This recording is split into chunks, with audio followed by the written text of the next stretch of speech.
Bismillahirrahmanirrahim. Terjemahan buku Ihya Ulumuddin karya Imam Al-Ghazali. Cetakan tahun 1998. Buku jilid ke-1. Mulai halaman 373. Kitab Akidah atau Kaidah-Kaidah I'tiqad. Lanjutan dari sebelumnya.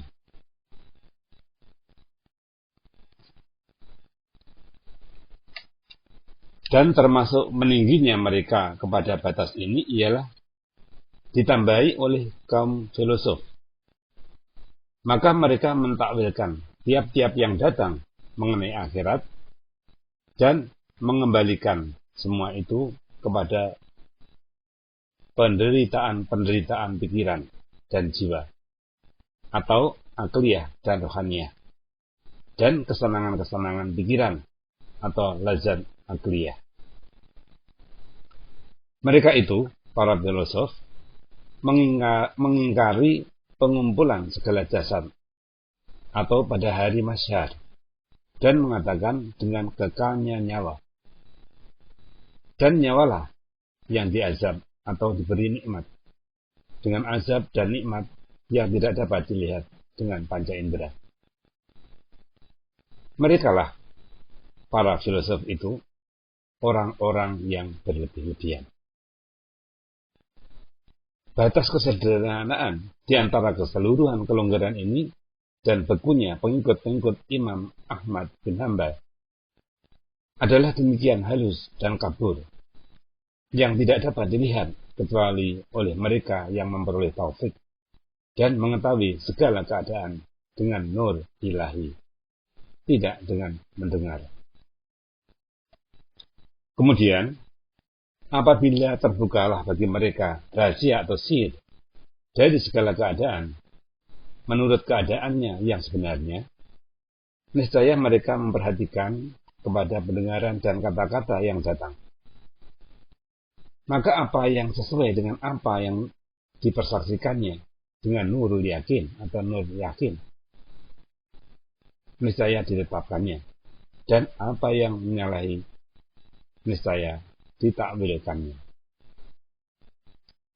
Adapun orang yang mengambil makrifat atau pengenalan segala keadaan ini dari pendengaran semata-mata, maka tidaklah teguh pendiriannya dan tidaklah tentu tempat tegaknya.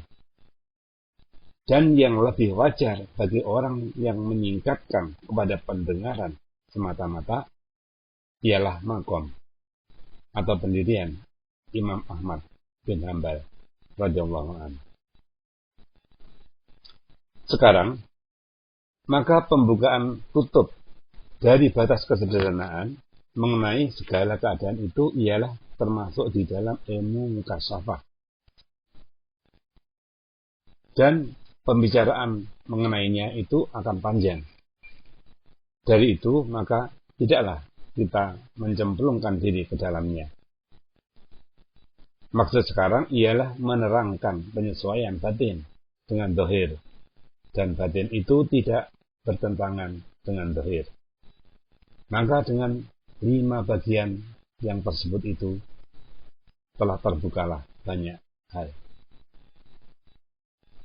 Apabila kita berpendapat untuk meningkatkan sekedar mencukupi bagi orang awam di atas penjelasan akidah yang telah kami uraikan, dan mereka tidak diberati lain dari itu pada tingkat pertama, kecuali apabila ditakuti gangguan karena berkembangnya bid'ah, maka dinaikkan pada tingkat kedua kepada akidah, di mana di dalamnya bersinar cemerlang dengan dalil-dalil yang ringkas tanpa mendalam. Dari itu hendaklah kami bentangkan di dalam kitab ini dalil-dalil yang cemerlang itu, dan hendaklah kami ringkaskan sekedar yang telah kami uraikan untuk ahli kudus atau golongan yang mengkuduskan Tuhan, dan kami namakan risalah Qudsiyah mengenai akidah mengenai kaidah-kaidah i'tikad, dan itu semuanya tersimpan di dalam pasal ketiga pada kitab ini. Pasal ketiga dari kitab kaidah-kaidah akidah mengenai dalil-dalil yang cemerlang buat akidah yang telah kami terjemahkan dengan kudus. Maka kami mulai.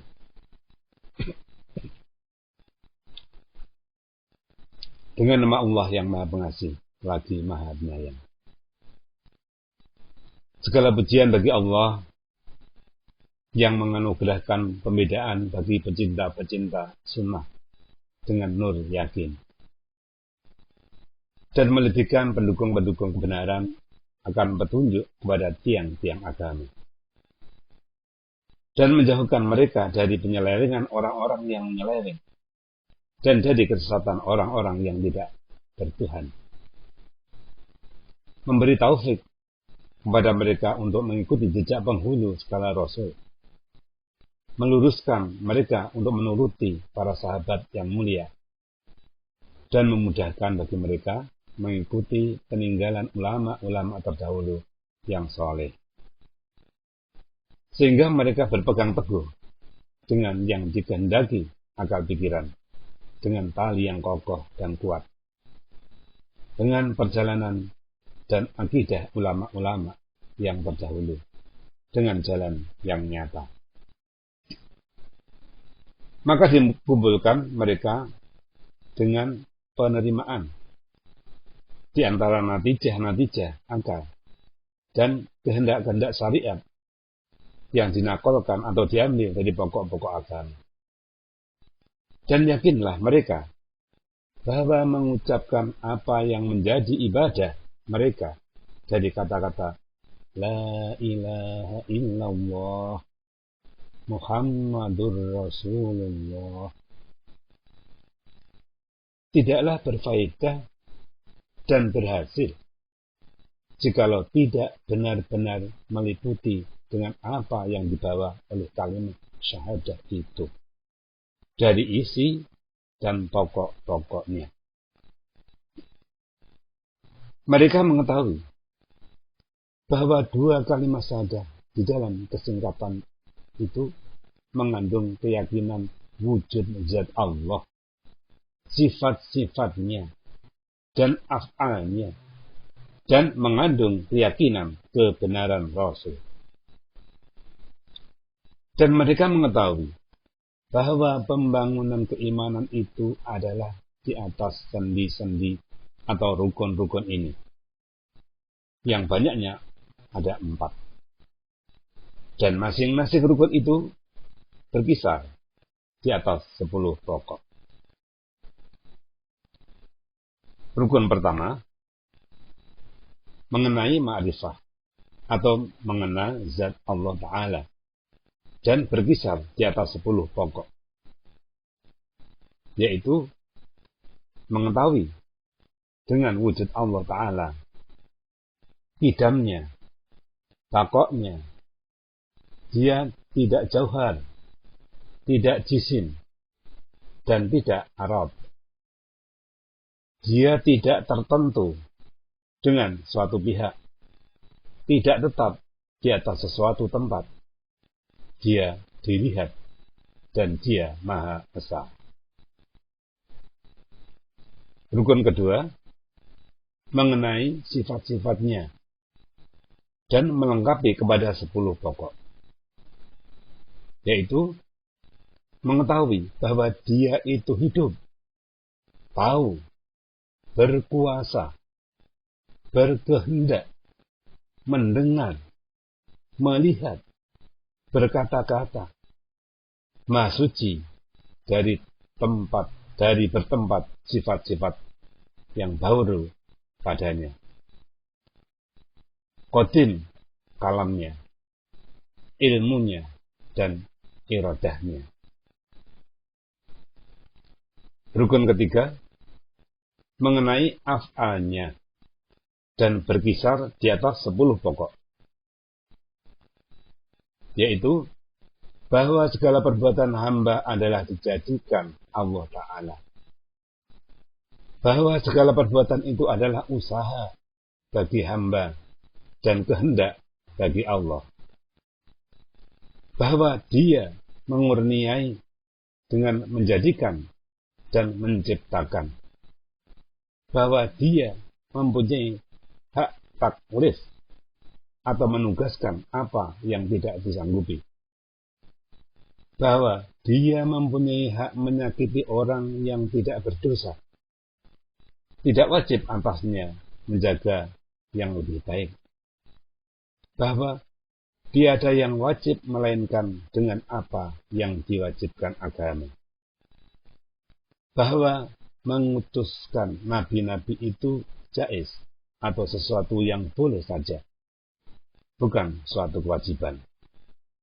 Dan bahwa kenabian Nabi Muhammad SAW itu benar, yang dikuatkan dengan mukjizat. Rukun keempat, mengenai sam'iyat atau hal-hal yang didengar dari agama dan berkisar di atas 10 pokok, yaitu adanya pengumpulan dan kebangkitan sesudah mati, pertanyaan mungkar dan nakir, azab kubur, neraca, titian, menjadikan surga, neraka, dan hukum-hukum mengenai kepemimpinan atau mengenai siapa yang menjadi imam di kalangan umat Islam. Bahwa keutamaan para sahabat Nabi itu adalah menurut urutan penyebutan nama mereka dan syarat-syarat menjadi imam bagi kaum muslimin atau syarat-syarat memegang jabatan imamah. Rukun pertama dari rukun-rukun iman ialah mengenal atau ma'rifah zat Allah Subhanahu wa Ta'ala, bahwa Allah Ta'ala itu esa. Rukun ini berkisar di atas 10 pokok. Pokok pertama, mengenal adanya Allah Ta'ala. Nur yang pertama-tama yang menyinari dan yang berjalan dengan jalan memperoleh ibarat ialah apa yang telah ditunjuki oleh Al-Quran. Maka tidak adalah penjelasan sesudah penjelasan Allah Ta'ala. Berfirman Allah Ta'ala, bukankah kami telah menjadikan bumi bagi hamparan atau terbentang luas,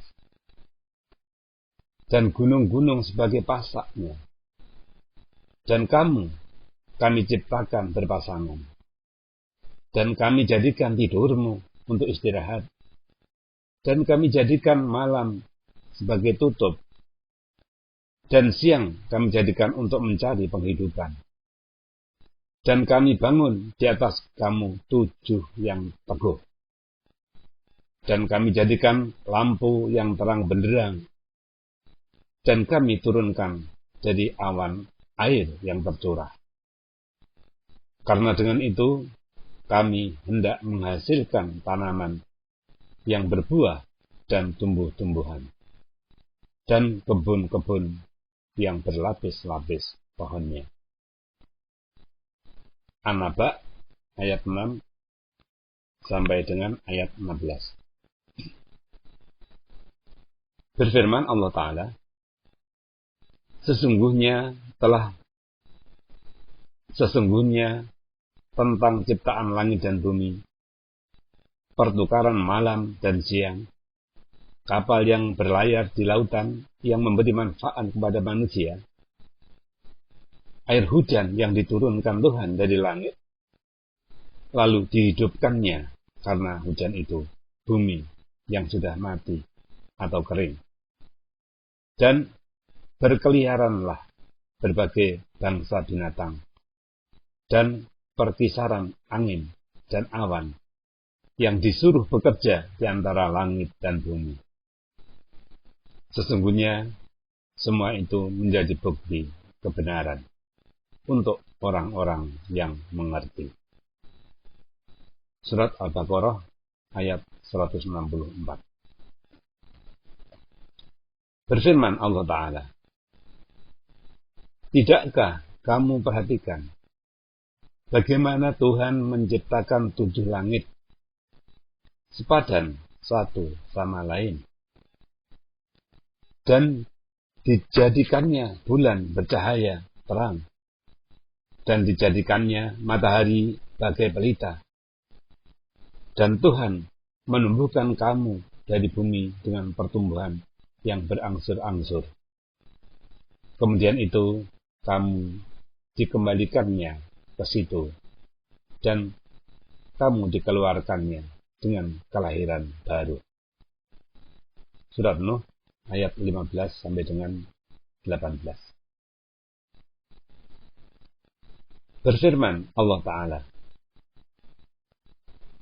tidaklah kamu perhatikan air mani yang kamu tumpahkan? Kamukah yang menciptakan, ataukah kamilah yang menciptakan? Kami telah menentukan kematian kepada kamu, dan kami tiada dapat dikalahkan.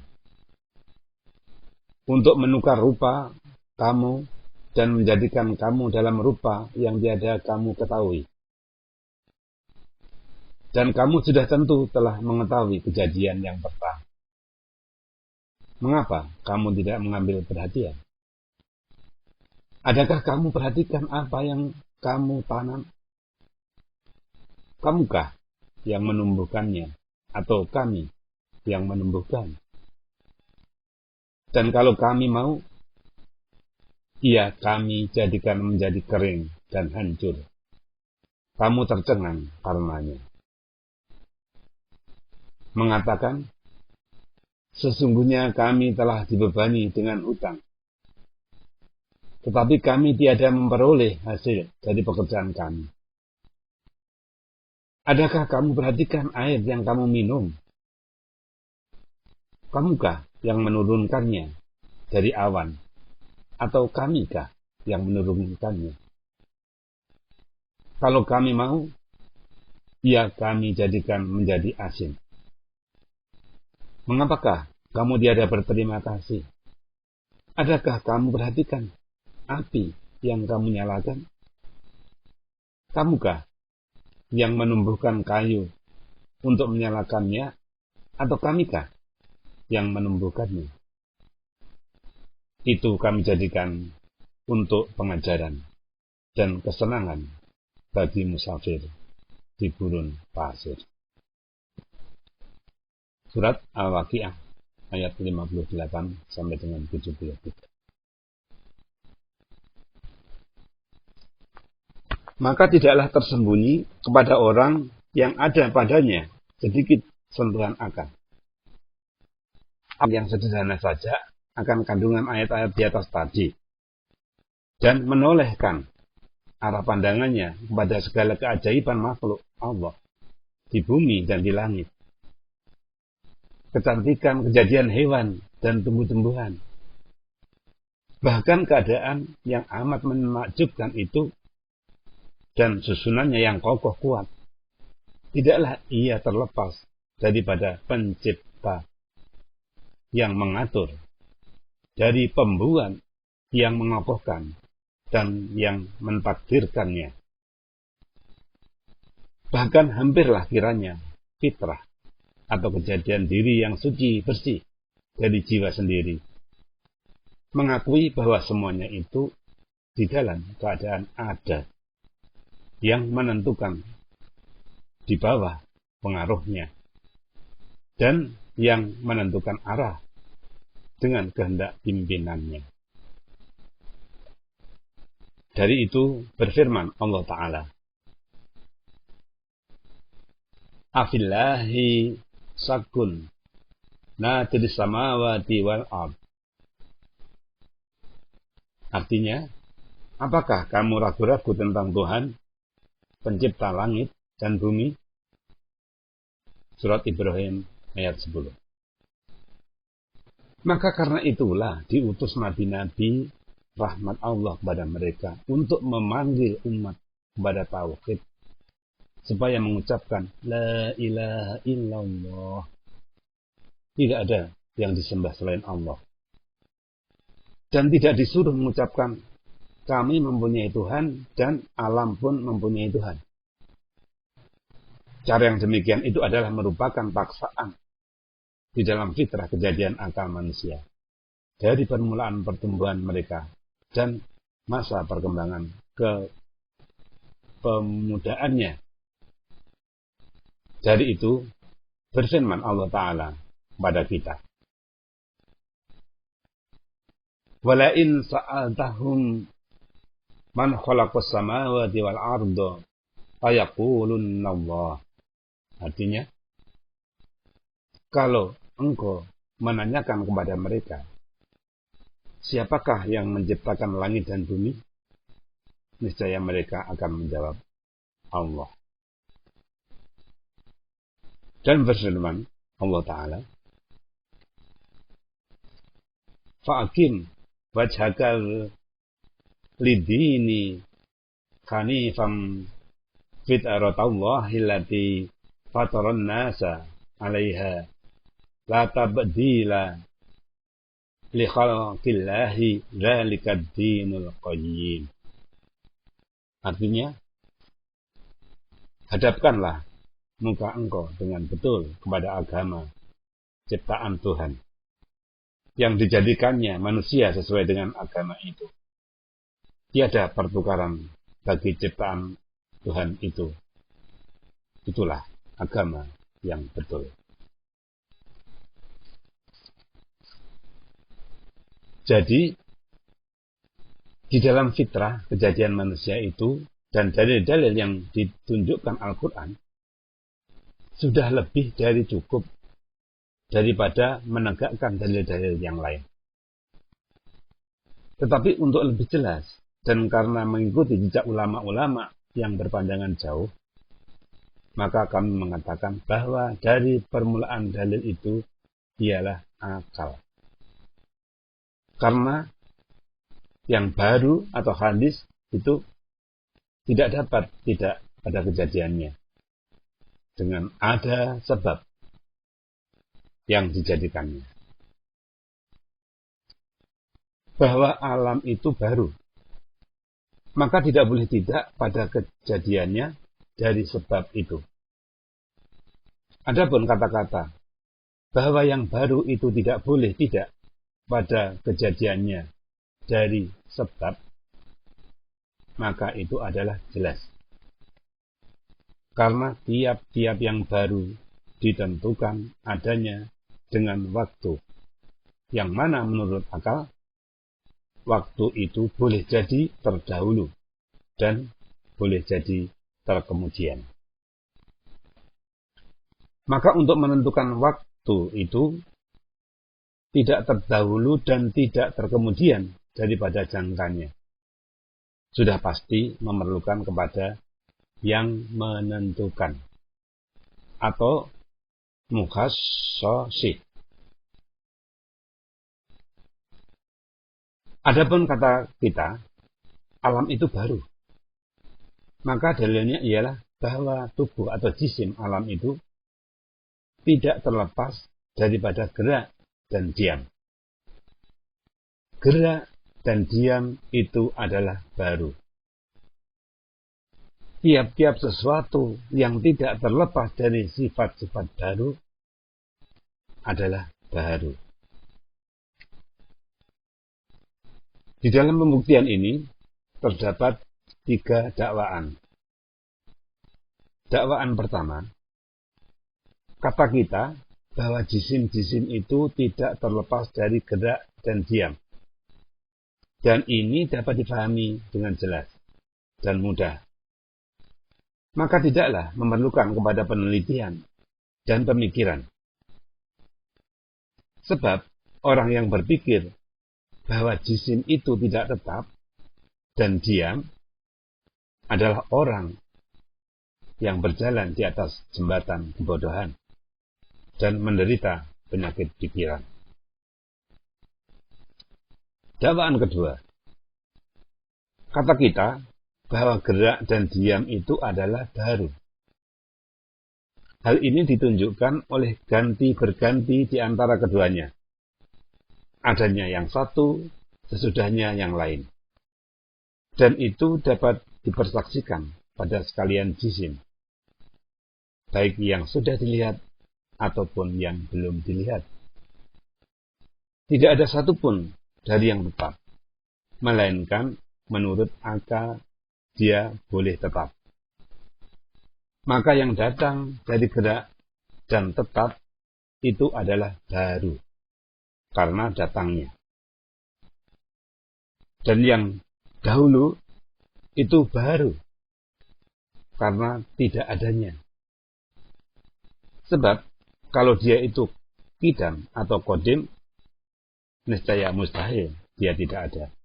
Sebagaimana akan datang keterangannya nanti, dan dalilnya pada menetapkan kekalnya pencipta yang maha tinggi dan maha suci. Dakwaan ketiga, kata kita bahwa apa yang tidak terlepas daripada sifat-sifat baru adalah baru. Dalilnya ialah jikalau tidaklah demikian, maka sesungguhnya telah ada sebelum tiap-tiap yang baru itu, yang baru-baru atau hawadits yang tidak berpermulaan baginya. Dan kalau tidaklah berlalu hawadits itu dengan keseluruhannya, niscaya tidak berkesudahan pergantian kepada adanya yang baru dan sekarang. Dan berlalunya apa yang tiada berkesudahan itu mustahil. Karena sesungguhnya, jikalau adalah bagi cakrawala itu perputaran yang tiada berkesudahan, maka tidak tersembunyilah bilangannya itu dari genap atau ganjil, atau genap dan ganjil, kedua-duanya, atau tidak genap dan tidak ganjil. Dan mustahillah adanya genap dan ganjil kedua-duanya, atau tidak genap dan tidak ganjil. Sebab yang demikian adalah mengumpulkan di antara nafi atau tidak dan isbat atau ada. Karena pada mengisbatkan yang satu adalah menafikan yang lain. Dan mustahil adanya genap saja, karena genap itu akan menjadi ganjil dengan bertambah satu. Maka bagaimanakah yang satu itu memerlukan kepada yang tidak berkesudahan? Dan mustahil pula adanya ganjil saja, karena ganjil itu akan menjadi genap dengan bertambah satu. Maka bagaimanakah yang satu itu memerlukan kepadanya, sedang dia tidak berkesudahan bilangannya? Dan mustahil pula bahwa adanya tidak genap dan tidak ganjil, karena dia berkesudahan. Maka kesimpulannya, dari itu semua, bahwa alam tidak terlepas dari sifat-sifat baharu. Maka adalah ia baharu. Dan apabila telah benar baharunya, maka dia memerlukan kepada yang membaharukannya atau muhdis yang dapat diketahui dengan mudah.